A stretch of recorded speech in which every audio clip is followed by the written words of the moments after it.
오늘도 하나님의 음성을 듣기 위해 새벽 기도에 참여하신 여러분들 환영합니다. 저는 오늘 지킬 만한 것을 지키라 라는 제목으로 우리 사도행전 27장 40절부터 44절 말씀을 함께 읽겠습니다. 사도행전 27장 40절부터 44절입니다. 닻을 끊어 바다에 버리는 동시에 깃줄을 늦추고 돛을 달고 바람을 맞추어 해안을 향하여 들어가다가 두 물이 합하여 흐르는 곳을 당하여 배를 걸매 이 물은 부딪혀 움직일 수 없이 붓고 고물은 큰 물결에 깨어져 가니 군사들은 죄수가 헤엄쳐서 도망할까 하여 저희를 죽이는 것이 좋다 하였으나 백부장이 바울을 구원하려 하여 저희의 뜻을 막고 헤엄칠 줄 아는 사람들을 명하여 물에 뛰어 내려 먼저 육지에 나가게 하고 그 남은 사람들은 널조각 혹은 배 물건에 의지하여 나가게 하니 마침내 사람들이 다 상륙하여 구원을 얻으니라. 사도 바울과 275명이 탄 배는 이제 오도가도 못하게 되었습니다. 그들은 버릴 것을 다 버렸지만 해안가에 안전하게 도착하는 데는 역부족이었습니다. 강과 바다가 만나는 곳에 쌓여있는 퇴적물에 배의 앞머리는 걸리게 되었고 배 뒤편은 계속해서 강하게 몰아치는 파도 때문에 조금씩 부서지고 있었습니다. 이제는 배까지 버려야만 살 수 있게 된 것이죠. 선장과 선원들은 살기 위해서 평생을 함께 항해했던 배를 이제는 버려야만 했습니다. 예전에는 그 험한 바다에서 배 안에 붙어 있어야만 살 수 있었지만 이제는 배에서 나와야만 살 수 있게 된 것이죠. 선택해야만 했습니다. 그들은 배를 버려두고 해안가로 헤엄쳐 갑니다. 그런데 그곳에 있던 군사들에게는 그들이 풀어야 할 또 하나의 숙제가 있었습니다. 자신들의 목숨과 같은 죄수들에 대한 문제인 것이죠. 죄수들의 쇠사슬을 풀어주자니 이들이 어디로 도망갈지 모르는 일이었습니다. 근데 그 당시만 해도 죄수가 도망하게 놔둔다는 것은 그 군인의 목숨이 결국에는 끊어진다는 것과 마찬가지였던 것이죠. 그래서 군인들은 결정을 합니다. 그렇게 될 바에야 차라리 지금 죄수들을 다 죽이고 나서 우리가 살자라고 이야기를 한 것이죠. 제가 이 부분을 읽으면서 우리도 이 죄수들과 같이 살아가는구나 라는 생각을 하게 됐습니다. 어쩌면 우리는 이 간수들처럼 군인들처럼 세상을 살아갑니다. 자신들이 누구 때문에 살았는지를 까마득하게 잊고 살아가는 것이죠. 다 큰 자식이 이제는 컸다고 부모에게 이렇게 얘기합니다.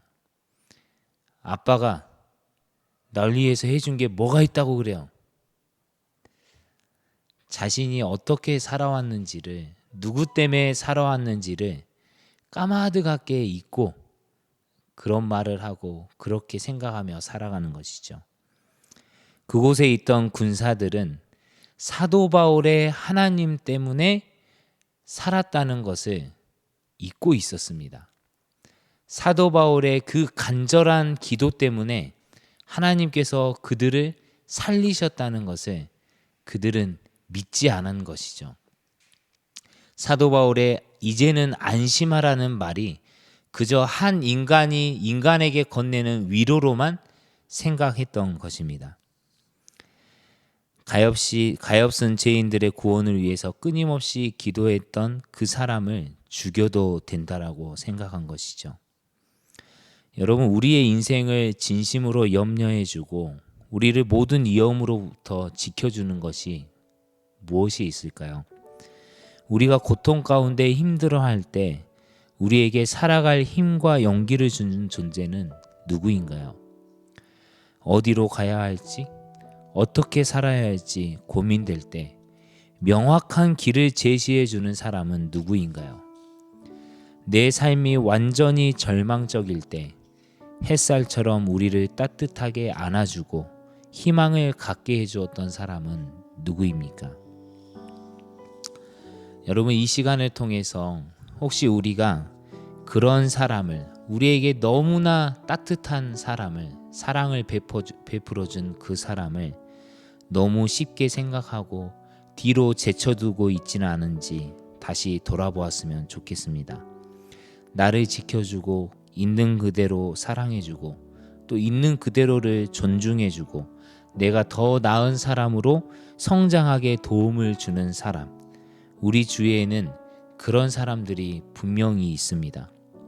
그렇기에 우리가 이렇게 살아올 수 있었던 것이죠. 혹시 아무리 주위를 둘러보아도 그런 사람이 보이지 않으시거든 무릎을 꿇고 조용히 예수님을 불러보시기 바랍니다. 그분은 우리에게 그런 분이십니다.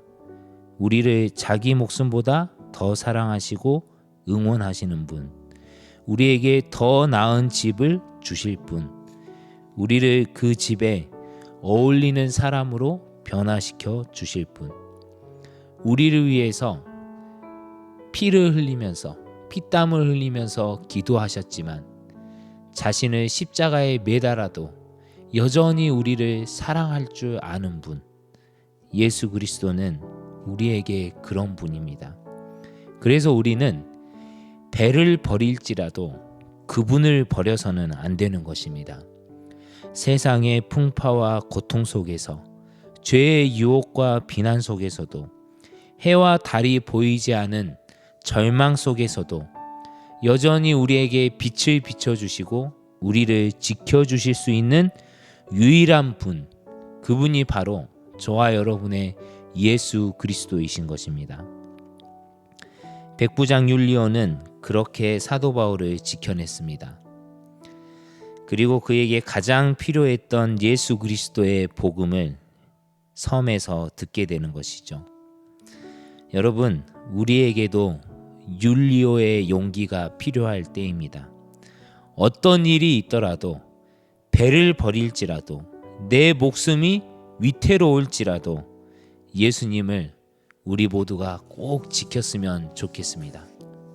예수님이 유일하게 우리를 지켜주실 수 있는 분입니다. 시편 122편을 1편을 제가 낭독하고 마치도록 하겠습니다. 내가 산을 향하여 눈을 들리라. 나의 도움이 어디서 올꼬? 나의 도움이 천지를 지으신 여호와께서로다. 여호와께서 너로 실족지 않게 하시며 너를 지키시는 자가 졸지 아니하시리로다. 이스라엘을 지키시는 자는 졸지도 아니하시고 주무시지도 아니하시리로다. 여호와는 너를 지키시는 자라. 여호와께서 내 우편에서 내 그늘이 되시나니 낮의 해가 너를 상치 아니하며 밤의 달도 너를 해치 아니하리로다. 여호와께서 너를 지켜 모든 환난을 명쾌하시며 또 내 영혼을 지키시리로다. 여호와께서 너의 출입을 지금부터 영혼까지 지키시리로다.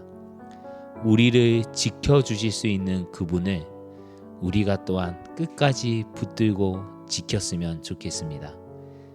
그런 길에 참된 행복이 있음을 우리가 오늘 하루 아침 다시 한번 확인하면서 하나님께 감사의 기도를 드리게 되길 간절히 바랍니다.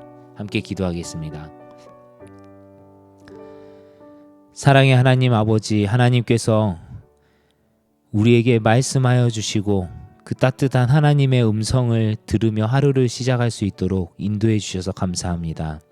하나님, 여전히 우리에게 사랑을 베푸시고 여전히 우리에게 가장 소중한 분으로 옆에 계시지만 우리는 그런 하나님을 잊어버리고 그런 하나님을 뒤로 제쳐두고 살지는 않은지 다시 한번 돌아보게 됩니다.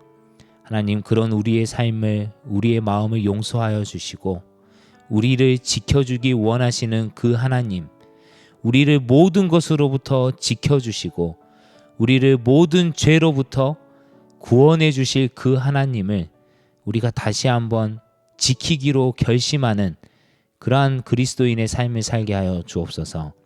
하나님, 여전히 우리에게 부족함이 있지만 그것마저도 이해하고 또 그것마저도 하나님께서 변화시켜 주실 것을 믿으며 우리가 나아가게 하여 주시고, 하나님께서 우리에게 보내주신 영혼들을 하나님께로 인도하며 또 우리가 그것에서 기쁨을 느끼며 하나님께 참된 감사함을 고백하며 살아가게 하여 주옵소서. 하나님, 또 우리 호남 앞에 총회를 위하여 기도합니다. 하나님께서 총회의 대표자들에게 역사하여 주시고 그곳에 참여하고 또 운영하는 모든 지도자들에게 하나님께서 은혜를 베풀어 주셔서 하나님께서 이 합회를 세우시고 또 각 교회를 인도하신다는 것을 깨닫게 하여 주시고, 오직 하나님의 뜻만이 영영이 설 수 있다는 것을 그들이 먼저 깨닫고 하나님의 뜻을 찾고 하나님의 뜻을 결국에는 발견하고 모두가 기뻐할 수 있는, 기쁨으로 고백할 수 있는 총회가 될 수 있도록 주님 인도하여 주옵소서. 또 이번 주에 있을 우리 교회 사무회에도 하나님께서 역사하여 주셔서 우리 광양교회 성도들이 하나님께서 세우신 교회를 위해서 우리가 어떤 봉사를 해야 되고 어떤 사역을 해야 되는지 또 누구를 세워야 하는지 깊이